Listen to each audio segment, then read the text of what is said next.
security footage from Ashcroft County's sheriff's office has never been released to the public. Officially, it doesn't exist. Unofficially, anyone who has seen it refuses to describe the final 30 seconds.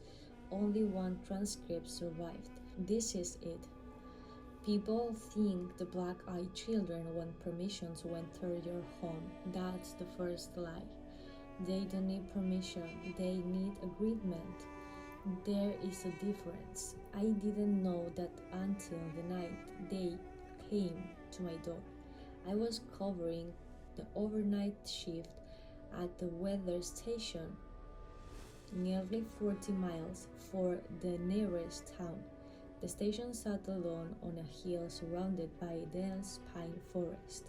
My only job was monitoring instruments and sending hourly reports. The forecast was clear. No storms, no clouds, nothing unusual. At exactly 2:17 a.m., every instrument failed. The wind gauge froze. The temperature dropped from 58 degrees to 14 in less than 5 seconds. The atmosphere pressure climbed so high the computer flagged it as impossible.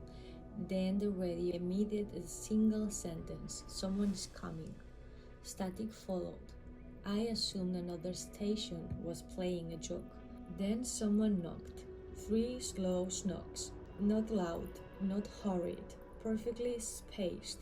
I checked the security monitor. 2 children stood on the porch. A boy around 13, a young girl beside him. Neither wore coats despite the freezing temperature. Neither moved. The boy smiled politely. I picked up the intercom. "Are you two lost?" His answer came immediately. "We need to use your phone."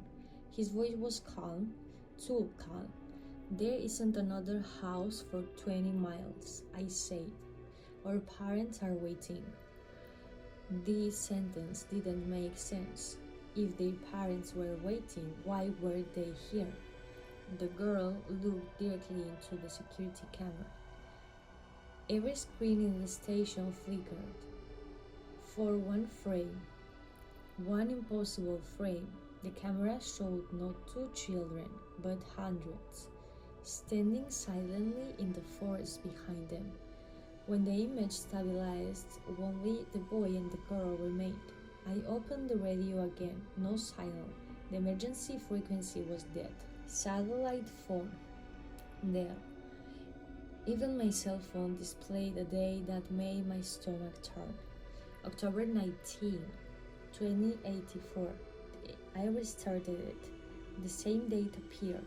Another knock. 3 times. The boy spoke before I reached the intercom. "You've already looked at us." His smile widened. "That makes this easier." Something deep inside me screamed not to answer. "I've called the sheriff." I lied. He nodded. "I know." "You know? They won't arrive." A cold pressure settled inside the building. The fluorescent lights dimmed.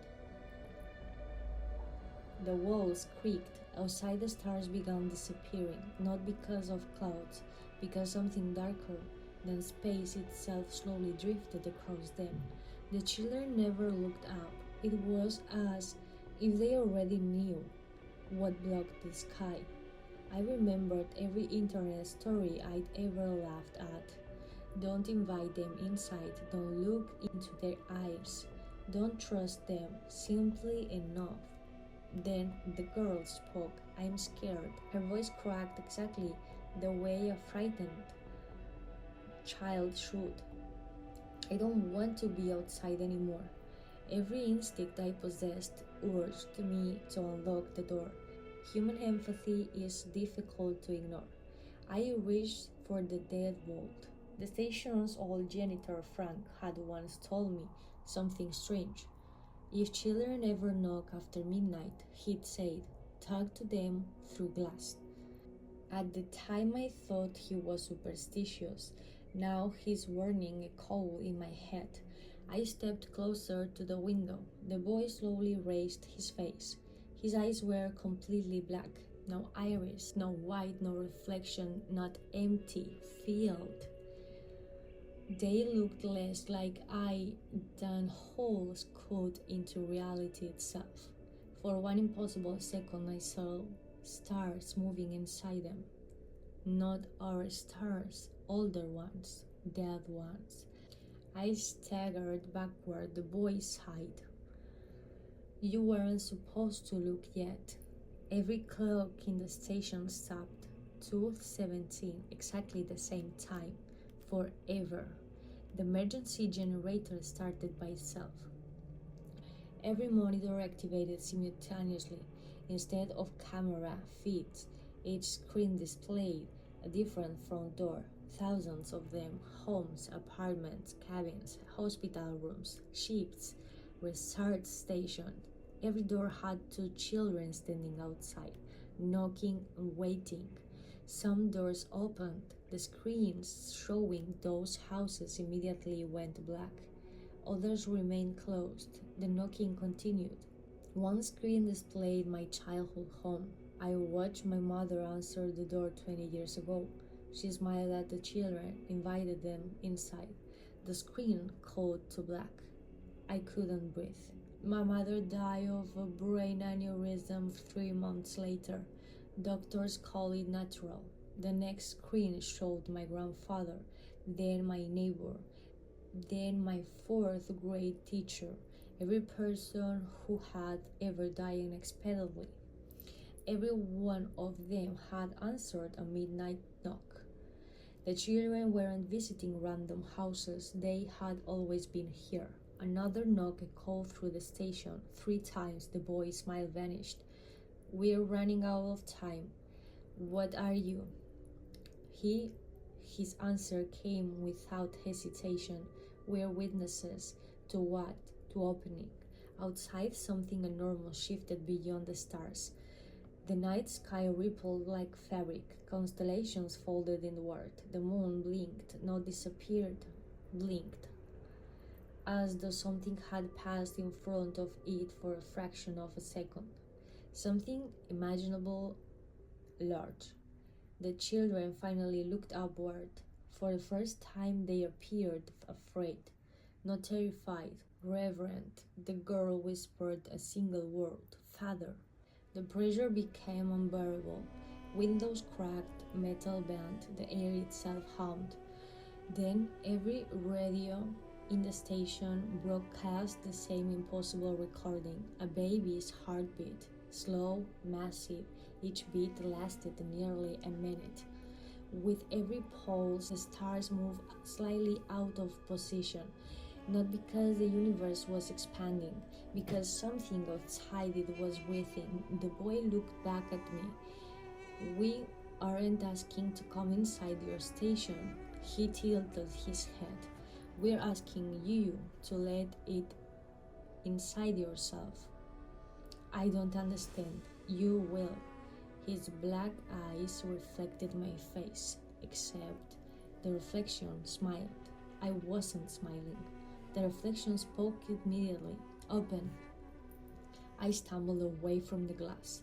My reflection remained behind, still trapped inside those impossible eyes. Still smiling, the girl reached toward the window. She didn't touch it. Her hand stopped an inch away. The glass shuddered inward anyway. Freezing air rushed into the station. Neither child crossed the broken frame. Instead, they waited, patiently. You have to agree, the boy repeated. Why? Because consciousness is a door. The heartbeat stopped. Silence, absolutely silence. No wind, no electricity, no breathing. Then the sky opened, not cracked, not exploded, opened, like an eyelid. Beyond it was a single eye so vast that the galaxy floated within its iris like grains of dust. It wasn't looking at Earth. It wasn't looking through Earth. Through every living thing, through me, the children fell to their knees. Millions of distant voices whispered together. Not words, recognition. The eye had found something or remembered something. I felt an overwhelming certainty that humanity had misunderstood its own existence. We were never individuals, we were cells, thoughts, tiny fragments of a sleeping intelligence scattered across a young universe. The black-eyed children were not invaders, they were collectors. When enough people agreed, the scattered pieces would become whole again. The eye blinked, reality trembled. The children stood, their expressions became strangely sad. You said no, the girl whispered. I'm sorry. For what? For leaving you behind. They turned and walked into the forest. Within seconds, they vanished between the trees. The stars returned. The clocks started ticking.